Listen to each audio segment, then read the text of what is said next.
Greetings, ladies and gentlemen, Q Nostalgia here, and welcome back to my Pantheon racial lore series. This week we're going to be talking about the Ogres, the Humans, and the Halflings. Last week we talked about the Archai, the Dwarves, and the Dark Mer. In case you missed it, at the end of the video I will have a link for you to click on, but we're not going to waste any time, guys. We're going to get right into the Ogres. With their hulking presence in a culture that values the brutal skills of battle above refinements or leisure, the Ogres of Broken Maw are perilously dismissed as primitive by the uninformed.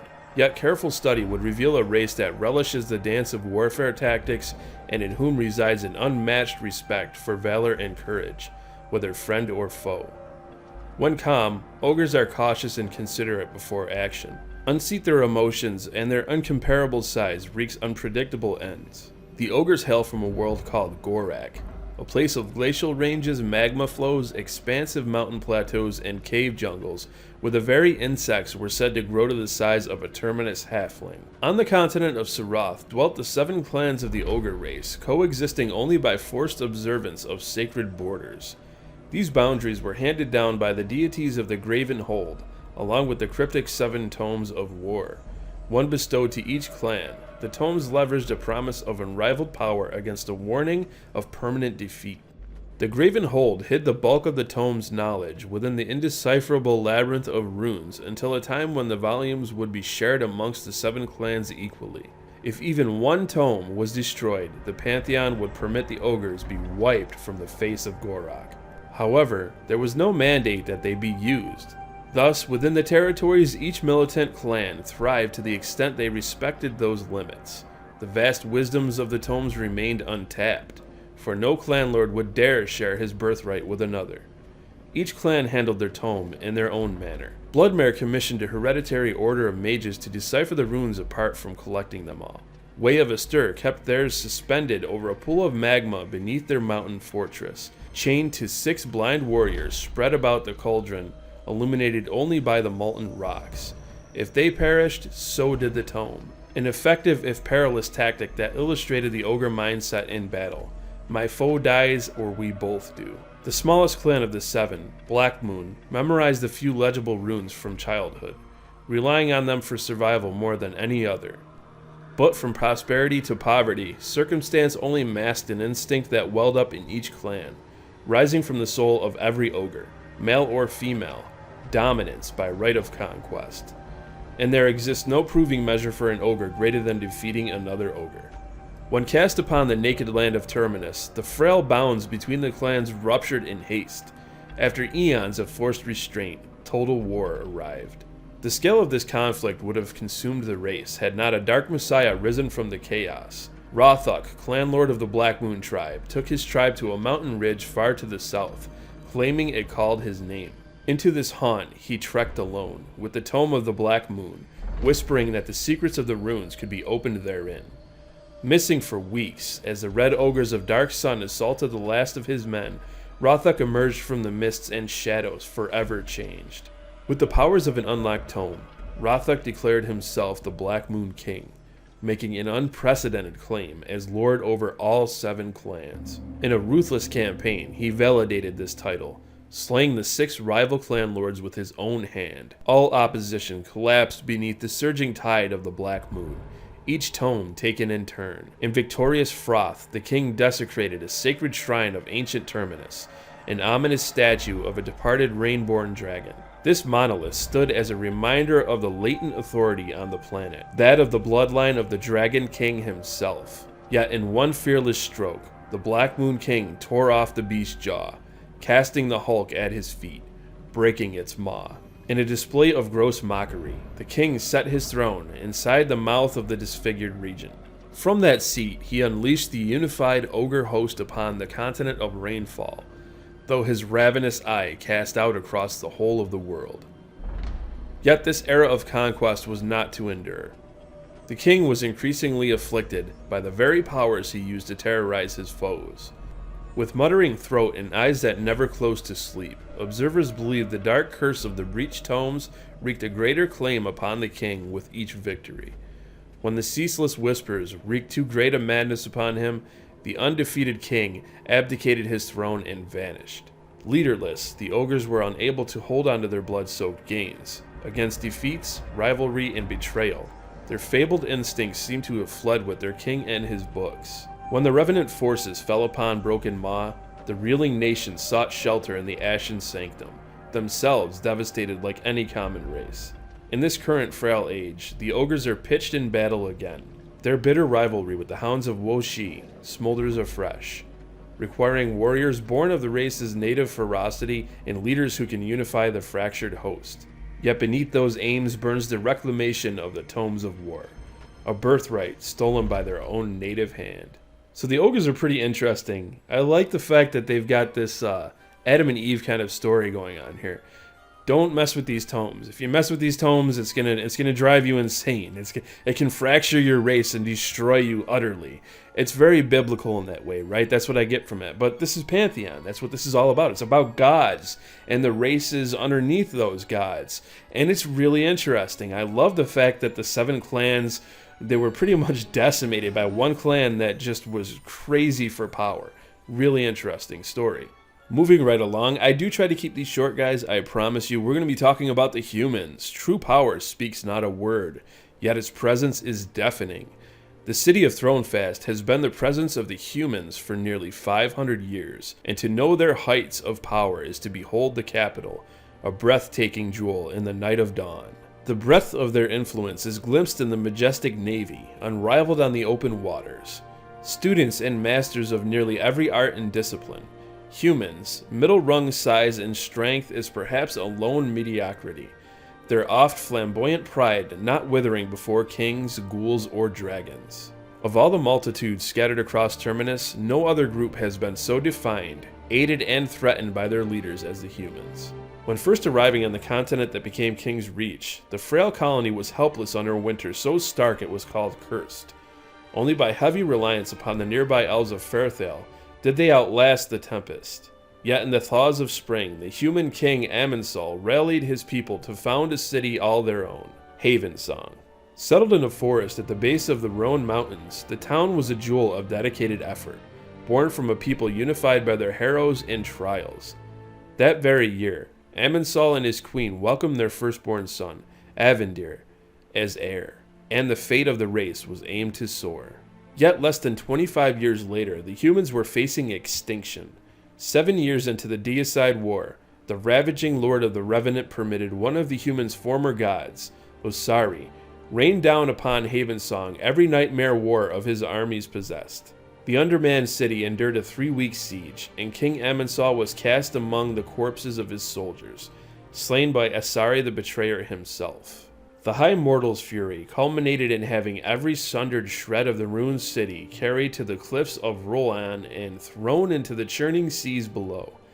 The young heir Avendir spent his first night as king shepherding survivors back to the silent sanctum in the belly of the Rhones, not stopping for the dawn or to grieve. When the Deicide War turned in favor of the Sacred Six races, Avendir gained a broad reputation for battlefront leadership and also for his gift of stirring oration. His famed Speech of Souls is still repeated amongst humans and elves, credited with reviving the hearts of the surviving dead, a reference to the broken-hearted victors of the war. With the bold vision of his father, the first king out of the sanctum inspired his people with the founding of Thronefast, a coastal seat of power that flourished into the preeminent trade and commerce hub on Terminus. At the time of Avendir's death in 525 IH, the capital city had no equal in wealth or influence, no peer in beauty or acclaim, and his passing was honored across 4 continents. Over 450 years later, the humans are still prospering, though the heritage of sacrifice and service has been exchanged for vice amongst much of the aristocracy. Nevertheless, Amenthale, the Lady King, a true-blood heir of Avendir, has shown traits of her ancestors' character and composure. Since the horrifying catastrophe at Aziris took the life of her husband as well as her predecessor to the throne, Amenthale's nerve and shrewdness thwarted enemies of a suddenly weakened Thronefast. In a speech shouted to peasant and wellborn alike, Amenthale set the course of the nation like a steady captain emerging from the clutches of a maelstrom. While the humans have endured yet another peril, their city glimmers like the ancient crown set upon their fair regent's dauntless brow, for now. So the humans are pretty typical. They've had a lot of struggles, a lot of ups and downs. They have a very nice mercantile port city, which reminds me a lot of Freeport. That's what they're going for here. That's what I'm seeing. I don't know about you guys, but I mean, come on. There's going to be EverQuest all over this game. It's just the way it is. Now, in terms of starting cities, I don't know if we're just going to have the one starting city. There might be a couple of different ones. Now, in EverQuest Online Adventures, I can tell you right now that humans, you're able to have the Western humans in Kinos, and the Eastern humans in Freeport. And then, of course, you could have a human that was also in Surefall. And then I think there was one other place that was just outside of Kinos, where if you became a monk, you started out in that temple, if I'm not mistaken. So humans usually have a lot of lands to choose from, a lot of different areas to choose from, which gives them a little bit more variety in where you want to start. I don't know if they're going to do that in Pantheon. I certainly hope that they do, because it's one of the perks about playing a human. That's why I rolled a human, mainly a human druid from Surefall. It was a really nice starting area, and it just worked out great for me. Moving right along, let's talk about the Halflings, a refreshing blend of madness and mirth. The Halflings of Wild's End have a youthful exuberance that never dims and resolute spirit that makes them undefeatable. With the effortless stealth of a wolf and the devious charm of a child, there are few circumstances in which a halfling cannot work for the upper hand, especially in the trees of their home. Therefore, their reduced stature is an advantage, an unassuming and agile extension of their personalities and gifts, whether in danger, discourse, or dance. It is said that if you spend one day in Terminus, spend it in the company of the halflings and their hideaway town. An inherent mirth and musicality sit atop their combustible depth, which make friendships easy, passions inflammatory, and loyalty inescapable.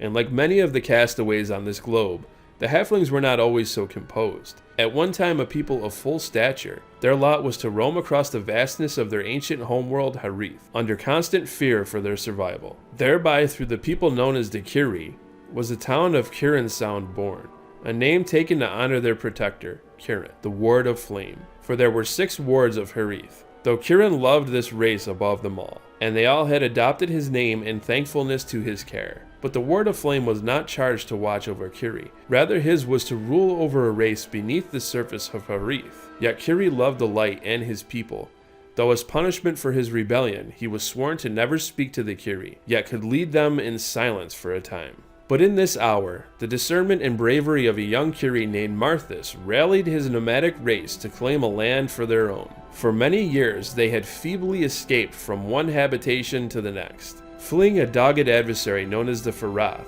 Yet in the mountains of Amal, Marthas led a defense against the Farath. In the height of battle, the Ward Kirin added to the first sight and granted him a first magic, to wield fire. From this the Farath retreated, never to threaten the people again.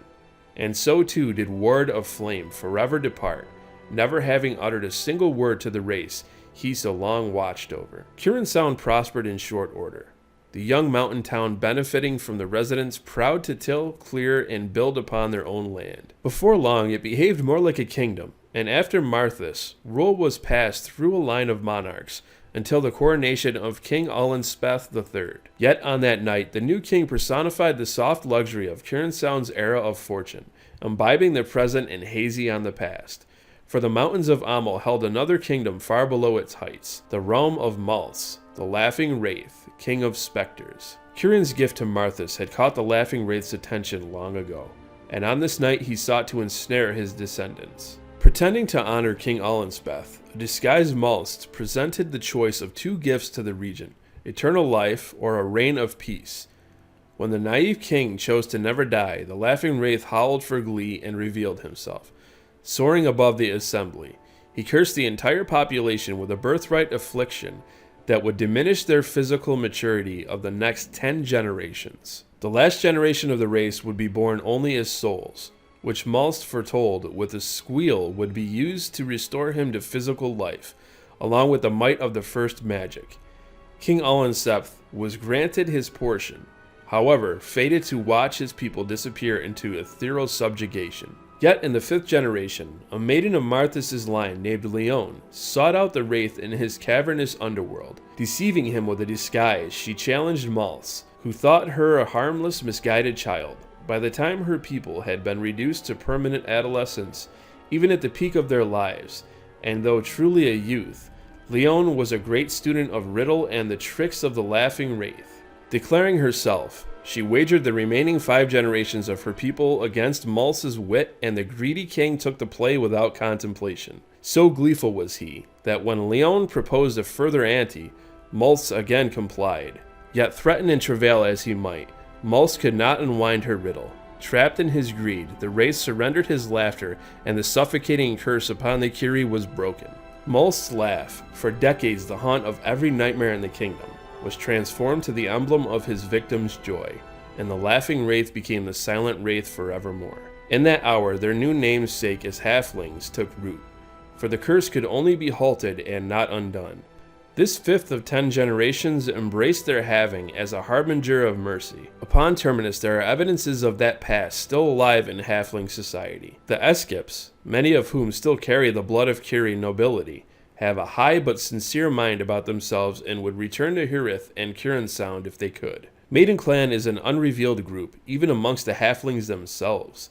Seeking to honor the sacrifice of Leone, they care little for the internal affairs of Wild's End, often venturing far beyond it. The Nathi are an unrepentant wild breed. They fight, sing, and adventure with, as they believe, justified rebellion, embracing the youthful gift of the unfulfilled curse. Their heritage as wraith hunters is dreadfully serious, however. To avenge the wrongs of Mulse, they persecute his ilk in every crevice of Terminus, chasing whispers that the silent wraith smolders in secret somewhere among their realms. So there you have it, folks. There's all 3 of the races in this video. The Halflings are very interesting. I've always liked Halflings because, well, they're just joyful, they're jubilant, they like to party, they like to eat, drink, smoke, all of those fun things that you're not supposed to do in life, but damn it, they're fun. And it's really cool that they've got this wraith that kind of moved in just below them, plotting to destroy them the whole time. They were cursed. The way that they explain how the Halflings are made, it's interesting, it's unique. I don't think it's been told that way before. Halflings always just kind of existed. We just accepted that they were just damn short people. It's just the way that it was, kind of like dwarves.